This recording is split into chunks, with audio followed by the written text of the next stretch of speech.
Big smiles, everybody. Right into the elevator, right this way.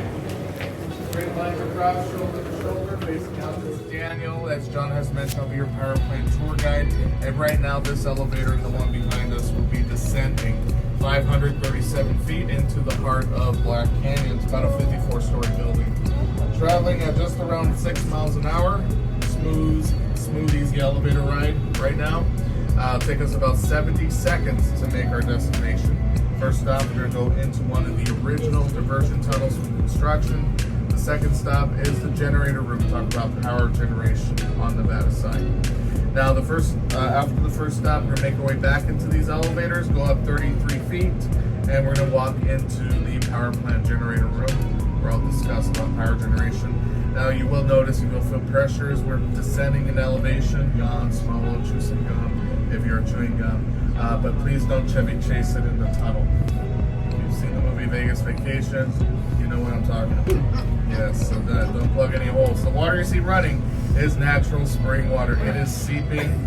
It is not leaking. We don't like that word here in Hoover Dam. Got a phone or camera. Take all the damn pictures. All right, follow me right this way.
Started right now, folks. We are currently standing inside a 50-foot diameter diversion tunnel. 50 feet in diameter. You'll see these labeled. These are the diversion tunnels. Nevada side, Arizona side is over here. We're on the Nevada side of the Black Canyon. Inner tunnel, which is this one right over here. That's where we are. Now, before they could start construction, they needed to figure out a way to move the Colorado River source away from the construction site. So they created and blasted out these 4 diversion tunnels, 2 on each side, 56 feet in diameter and approximately 4,000 feet long, all the way around. The 4 tunnels took 19 months to complete, and then lined it up with 3 feet of concrete all the way around to make them 50 feet in diameter. Now, cofferdams. That was the next phase into the construction and forcing the Colorado River through those tunnels, since these tunnels were built 12 feet from the main original river source. So all of the rock and debris taken from these tunnels would be used to create this cofferdam.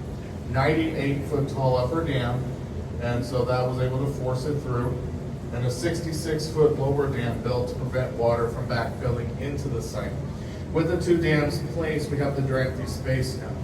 Cleared out, excavated to reach a solid foundation, and it was finally time to build the dam. The first bucket of concrete here, delivered by a cable-weight crane that the 6 companies created.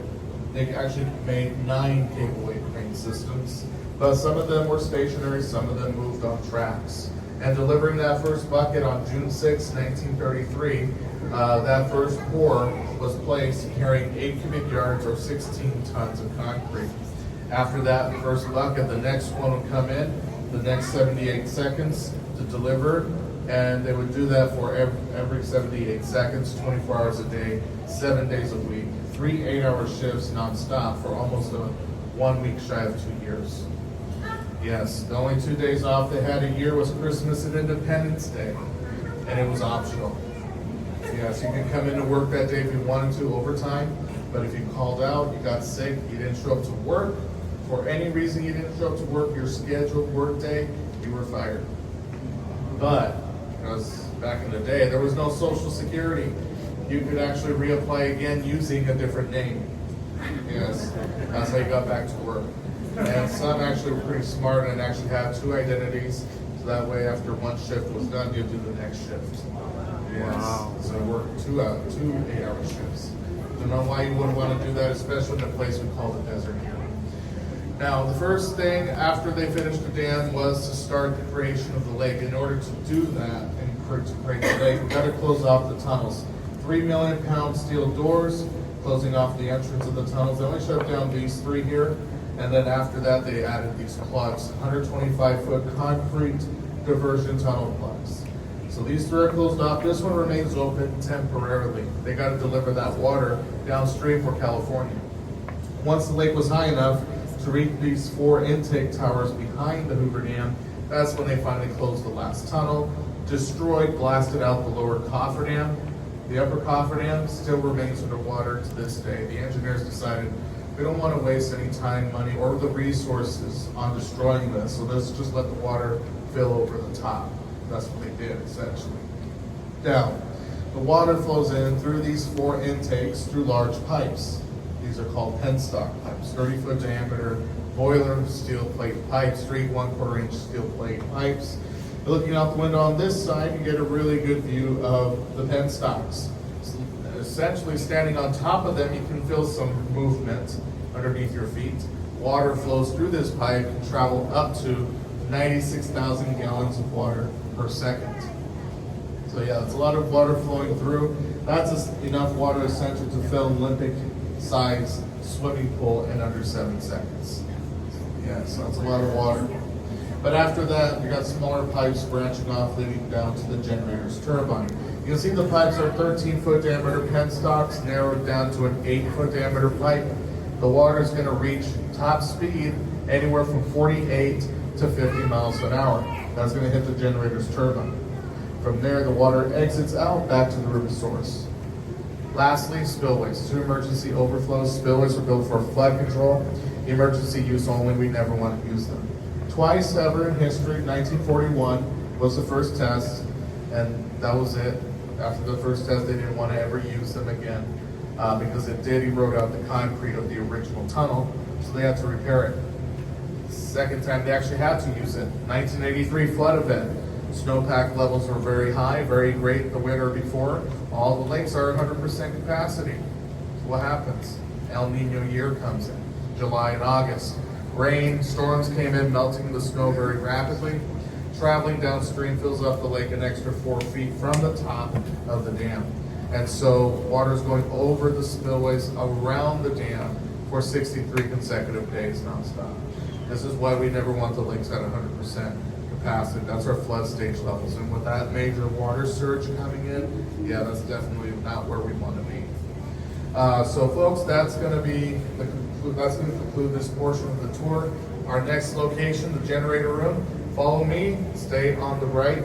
There's another group coming already, so follow me right this way, everybody.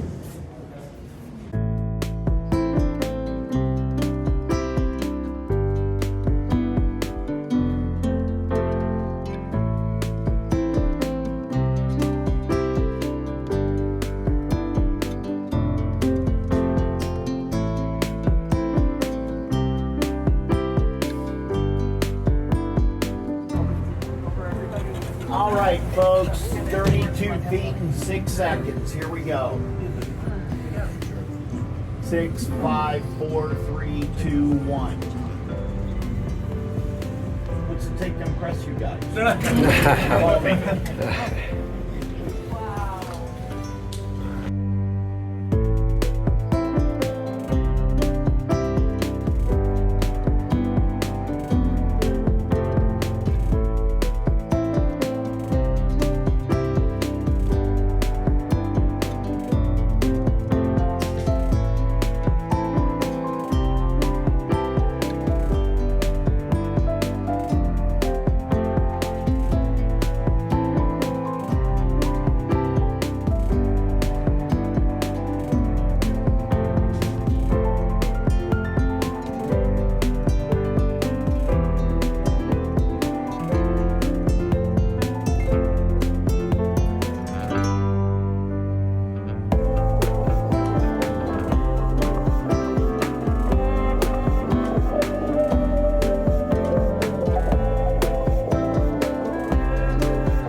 top 30 feet of it. Over 40 feet is below the floor, that is our shaft gallery. But towards the bottom of that steel shaft, connected sits around that red burgundy colored drum. When in operation, that generator is going to spin, it's going to produce 130 megawatts of power. But it'll be spinning at 180 revolutions per minute or 3 per second. So 130 megawatts, that's a lot of power. It's enough, in fact, to provide for at least 65,000 homes. But if you combine all 17 of these generators running simultaneously, that would be 2,080 megawatts altogether. Right now, you're going to notice that we have 2 generators running, the 5th generator in line and the 6th generator in line, Nevada 5 and Nevada 6. Based on water needs and demands downstream that we deliver, dictate how many generators can run at this particular moment in time. We can run all the generators, but we're not going to sacrifice all of this water just to produce power. That's not why we're here, even though it does help pay the bills. But our main reason why we're here is to store the water, prevent the floods and droughts downstream to Southern California, irrigation, agriculture purposes, but also we save the water from evaporation. So that's why we deliver this much throughout the day. Later, by 6 o'clock, 6:30-ish, that's when all the generators are 100% in operation. They send all that water downstream. At the same time, they're producing more power. So that's kind of how this whole system works here in relation to water. Now, right above me and some of us here, we have this green P&H bridge crane. We got this first one proudly displays the American flag. Second bridge crane further down the hallway. These 2 cranes will travel the entire length of this room on tracks for maintenance. Each of these cranes have a lift capacity of 300 tons. Now essentially one crane alone can lift Lady Liberty, not the one in Vegas, the real one. She weighs 225 tons, so very easily one crane can do it, can lift her up. But one crane alone is not going to be capable of lifting our heaviest object here. And what's going to be heavier than that? It's heavier than the Statue of Liberty. Well, it's this object right here bolted down to the floor. Right in front of you, that is one of the rotors to unit N3, also Nevada 3. So if you look at the 3rd generator in this line, you will not see it. At least the blue top of it you won't see, but you will see the red drum if you're standing over on that side. You get a better view of generator 3's inside. Now, this, to get it out of the generator, you need both of these cranes working together. And 2 of these cranes combined, of course, they're 300 tons each. That will create a 600-ton super crane to lift the 580 to 600-ton rotor. So that's how they get this rotor out in the first place. It takes about over half a day just to get that rotor moved across and placed down to the floor where it sits right now. It'll take just about the same amount of time to get it back into the generator.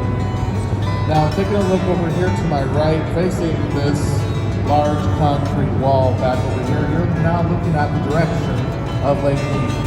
Between us and the lake is Hoover Dam. Hoover Dam stands 726 feet tall. The top of its roadway is 45 feet. From here, you have to go through 450 feet of this concrete to reach the waters of Lake Mead. Then, swim up less than 400 feet to reach the surface. That's how far underwater we are. Now 200 feet below us, down to the base of the dam, 660 feet thick. Now take a look at the length of this building, the Nevada Powerhouse Wing. From that wall right here to that far wall over here in this room, that was almost 2 American football fields from end to end. But add 10 more feet to that, that would be the thickness of the base of the dam. 2 American full-size football fields. So that is pretty much it, folks, for my presentation of the tour. I'm going to hang up the mic. Follow me as soon as I get to the doorway. Follow me out. We're going to stay on the left side. Thank you.